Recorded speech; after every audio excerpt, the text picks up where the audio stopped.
नमस्कार, सुलगता सवाल में आपका स्वागत है। मैं हूं आपके साथ वक्ता। आज सवाल अघाड़ी गैंग का गेम बिगाड़ने वाले शरद पवार पर सुलगाएंगे, जिससे एनसीपी का सारा खेल खत्म हो जाएगा। क्योंकि अब बीजेपी के साथ साथ उद्धव ठाकरे ने भी पवार के खिलाफ मोर्चा खोल दिया है। बीजेपी ने तो 2024 के लिए महाराष्ट्र में ऐसी रणनीति बनाई है जिसमें पवार का फंसना तय है। अभी तो बीजेपी के चक्रव्यूह में फंसकर शिवसेना बिखरी थी। अब बीजेपी की रणनीति से पवार का बर्बाद होना तय है, क्योंकि बीजेपी ने उद्धव ठाकरे के बाद अब शरद पवार को भी घेरने की तैयारी कर ली है और निशाने पर लिया है पवार की राइट हैंड उनकी बेटी सुप्रिया सूले को, जिससे सवाल सुलग रहे हैं। 2024 के लिए क्या है बीजेपी का मेगा प्लान? क्या बीजेपी की रणनीति से बर्बाद होंगे पवार? क्या सुप्रिया सूले की सीट पर होगा बीजेपी का कब्जा? क्या पवार और उद्धव की दोस्ती में भी आई दरार? उद्धव के बाद अब पवार कैसे बर्बाद होंगे, इन सभी सवालों का विस्तार से जवाब देंगे। दरअसल बीजेपी ने पवार के घर में सेंधमारी करने की तैयारी कर ली है। रोड मैप तैयार है और इसकी शुरुआत पवार की बेटी सुप्रिया सूले की लोकसभा सीट से हो रही है। बीजेपी ने 2024 के लोकसभा चुनाव के लिए अभी से तैयारियां शुरू कर दी हैं और 16 सीटों को चुना है, जिन पर विपक्ष अक्सर जीतता रहा है। इनमें से ही एक सीट बारामती की है, जहां से सुप्रिया सूले सांसद हैं। बीजेपी ने एनसीपी को इस गढ़ में ही घेरने के लिए मिशन बारामती तैयार किया है। इसके लिए निर्मला सीतारमण को जिम्मेदारी दी गई है कि वो बारामती में बीजेपी की जमीन मजबूत करे। यानी सुप्रिया सूले की पकड़ को कमजोर करने के लिए बीजेपी ने एक महिला को ही मैदान में उतारा है। वैसे भी पुणे जिले में आने वाली बारामती सीट पवार फैमिली के लिए एकदम सेफ मानी जाती रही है। तो ऐसे में यहाँ बीजेपी की तैयारियां शरद पवार की टेंशन बढ़ाने वाली हैं। इसी बीच निर्मला सीतारमण 16 से 18 अगस्त के दौरान बारामती का दौरा करने वाली हैं। इस दौरान वो बीजेपी के कार्यकर्ताओं से मुलाकात करेंगी और पार्टी की ताकत का जायजा लेंगी। आपको बता दें कि 1999 में एनसीपी के गठन के बाद से ही इस सीट के शरद पवार की फैमिली जीतती आ रही है। खुद शरद पवार भी यहां से सांसद रहे हैं। ऐसे में साफ है कि बीजेपी का प्लान उन्हें किस हद तक दर्द दे सकता है, क्योंकि महाराष्ट्र में बीजेपी की पकड़ मजबूत हो गई है और अब सत्ता में आने के बाद तो उसने विरोधियों को मात देने की ऐसी रणनीति बनाई है कि विपक्ष बड़े ही आराम से चारों खाने चित हो रहा है। बीजेपी से पंगा लेकर पहले ही उद्धव ठाकरे बर्बाद हो चुके हैं। अब बारी शरद पवार की है, जो हमेशा से बीजेपी की आंख की किरकिरी रहे हैं और शरद पवार को मात बीजेपी उनकी सीटों पर कब्जा करके देगी।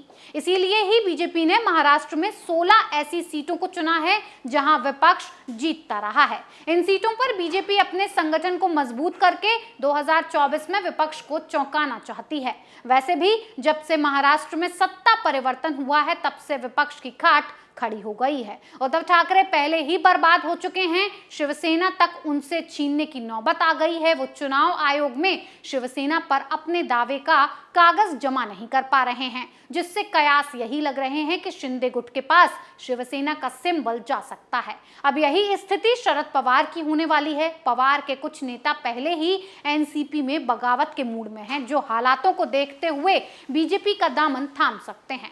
तो वहीं दूसरी तरफ शरद पवार को तोड़ने के लिए बीजेपी ने मेगा प्लान तैयार कर लिया है, जिस पर एक्शन के जरिए जमीनी काम भी शुरू हो गया है, जो पवार का सीधा सीधा खेल बिगाड़ेगा।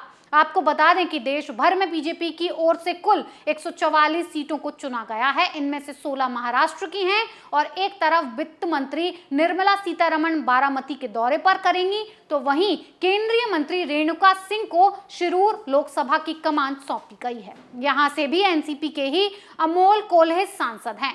पुणे जिले में 4 लोकसभा सीट आती हैं, जिनमें से एक पर ही बीजेपी अभी काबिज है, जो शहरी क्षेत्र की है। इसके अलावा एनसीपी के पास बारामती और शिरूर लोकसभा सीट है। वहीं शिवसेना ने 2019 में मवाल सीट से जीत हासिल की थी।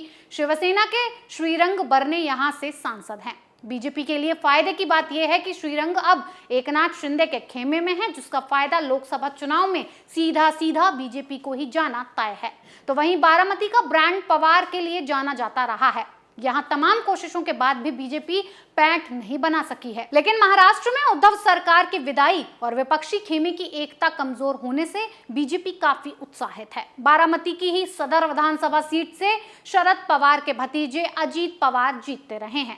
आपको बता दें कि 2019 में बीजेपी उम्मीदवार के मुकाबले सुप्रिया सुले ने यहां से 1,05,000 वोटों से जीत हासिल की थी, लेकिन अब स्थिति काफी बदल गई है। ऐसे में बीजेपी की नजर सीधे सीधे पवार की परिवार की सीटों पर लग गई है। बस एक मकसद है एनसीपी को खदेड़ना, जिसके लिए बीजेपी ने अपने योद्धा मैदान में उतार दिए हैं। 2024 के चुनाव से पहले ही शरद पवार के लिए चुनौती खड़ी कर दी है। बीजेपी की इस रणनीति से पवार की नींद उड़ गई है और वो बेचैन हुए घूम रहे हैं। ये वही शरद पवार हैं जो अपने आप को राजनीति का मास्टरमाइंड मानते हैं। उनकी रणनीति आज उन पर ही भारी पड़ रही है।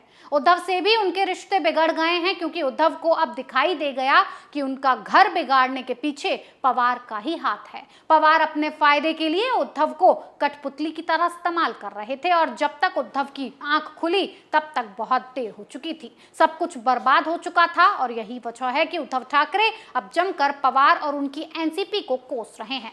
हाल ही में संजय राउत के जेल जाने के बाद उद्धव की भड़ास सामना के जरिए पवार पर निकली और उन्होंने विपक्ष की ही बखिया उखेड़ डाली। सामना की संपादकीय में विपक्षी पार्टियों से सवाल पूछा गया है कि महंगाई, बेरोजगारी, जीएसटी और ईडी जैसी एजेंसियों के दुरुपयोग पर कांग्रेस के आंदोलन में दूसरी पार्टियां सड़क पर क्यों नहीं उतर रही। यानी कि उद्धव ठाकरे ने सीधे तौर पर शरद पवार को निशाने पर लिया, जिससे साबित हो गया कि उद्धव पवार की दोस्ती में बड़ी दरार आ चुकी है। अब बारी बीजेपी के एक्शन की है, जिससे शरद पवार को बर्बाद होने से कोई नहीं रोक सकता। 2024 से पहले ही बीजेपी के मास्टर गेम ने पवार को चारों खाने चित कर दिया है।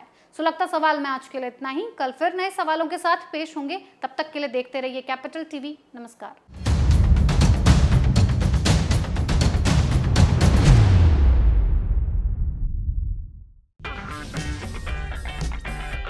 अगर आपको हमारा वीडियो पसंद आया हो तो इसे लाइक करें, हमारे चैनल को सब्सक्राइब करें और हाँ, बेल आइकन दबाना ना भूलें ताकि आप तक हमारे वीडियो की नोटिफिकेशन पहुंचती रहे। आप अपना सुझाव हमें कमेंट बॉक्स में दे सकते हैं। हमारे साथ जुड़ने के लिए शुक्रिया। मैं राजनीति करता नहीं, पर राजनीति को बहुत गहरे तक समझता हूं। मैं लोगों के बीच रहता हूं, लोगों के मन को अच्छे से जानता हूं।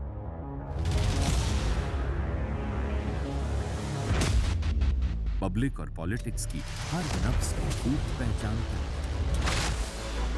संघर्ष की सियासत से सत्ता के सिंहासन तक मैं हर खबर से खरा सच निकालता हूं। ना कोई दौड़, ना कोई race. Capital TV, Uttar Pradesh.